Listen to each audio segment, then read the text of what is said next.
Hi and welcome to The Winning Factor.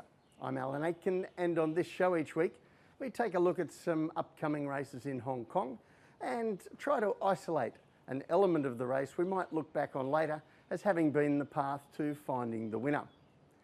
Well, Monday racing this weekend with the Easter holiday in Hong Kong, and the first race we're going to look at from Sha Tin is race 5, our winning factor, up in class.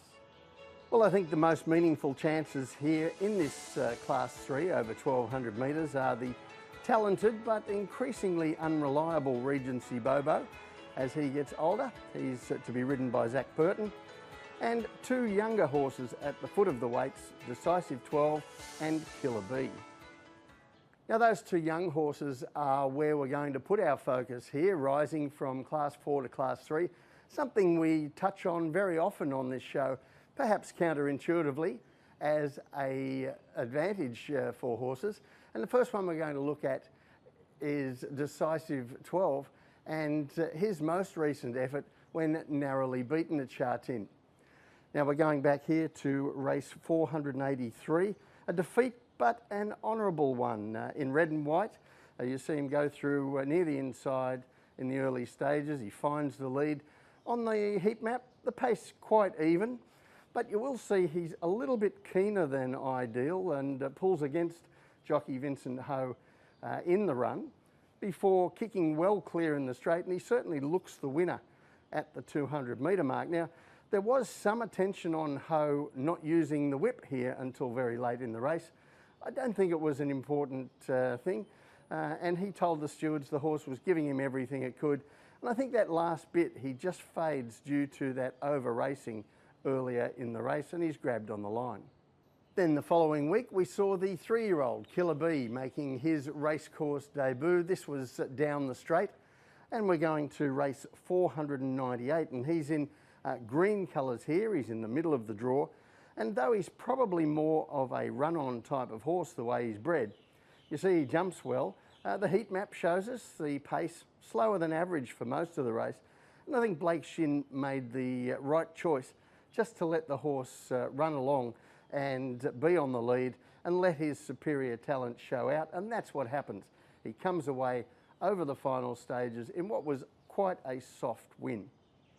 So both of those horses now coming up in grade from Class 4, one with a near miss and one with a 1-start, 1-win record, and all the blue sky that carries with it.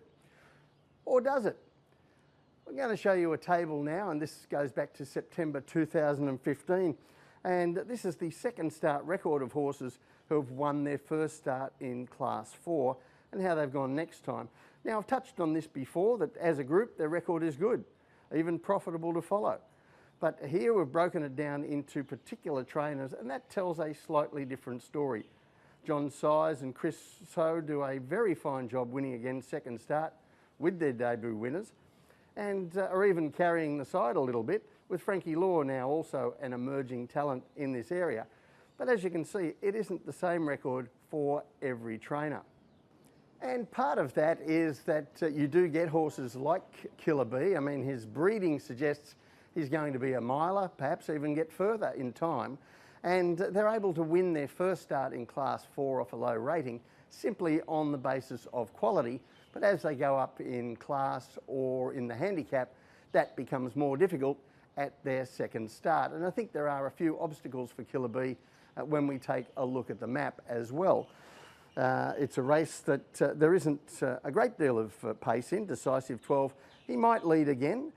He may even get a lead to follow this time if the speedier Utopia Life is positively ridden out wider. But I think Decisive 12 gets a nice run either way, while Killer B has a bit of speed drawn under him this time to make things awkward. So the tip in race 5, Decisive 12. His winning factor, up in grade.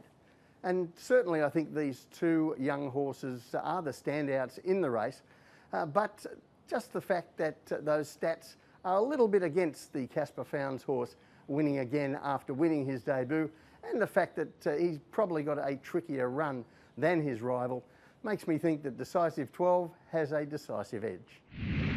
The second race we're going to take a look at on Monday is race 7, and our winning factor here, the map.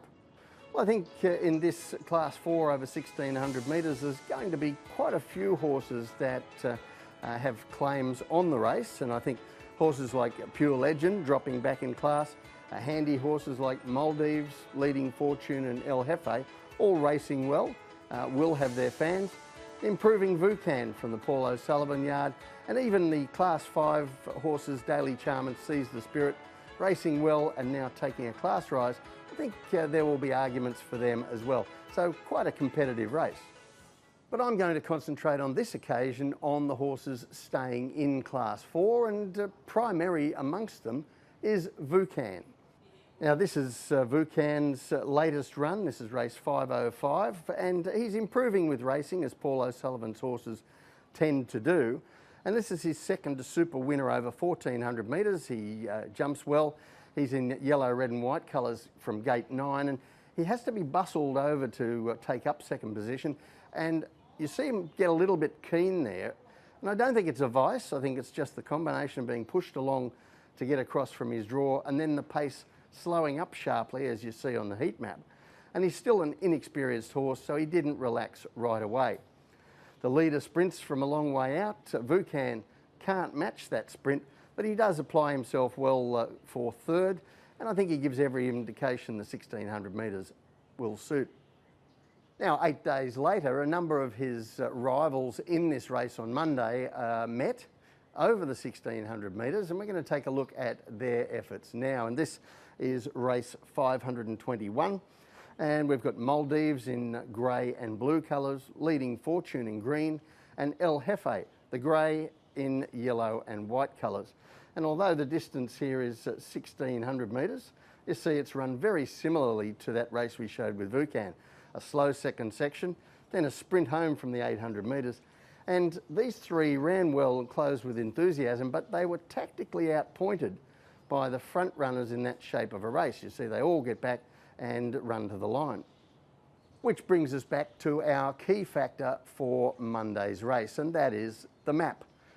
And when we look at the map, it looks like being run similarly to both of those replays we've shown. A slower first half, faster second half, and we saw Maldives, El Jefe and Leading Fortune unable to bridge the gap last time in that scenario. Now, they are known quantities in that they run 1600 metres strongly, and we don't know that yet about Vucan, but his better draw here should ensure he doesn't have to be bustled early to take his forward position, and hopefully that allows him to relax better. Even the rivals who might be up on the pace with him, Daily Charm and perhaps Seize the Spirit, have to deal with their wide barriers. So the tip in race 7, Vucan. His winning factor, the map.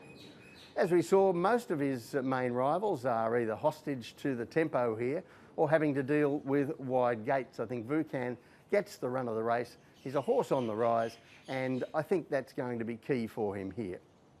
Well, that's it for the winning factor this week. Good luck on Monday. We'll see you next time.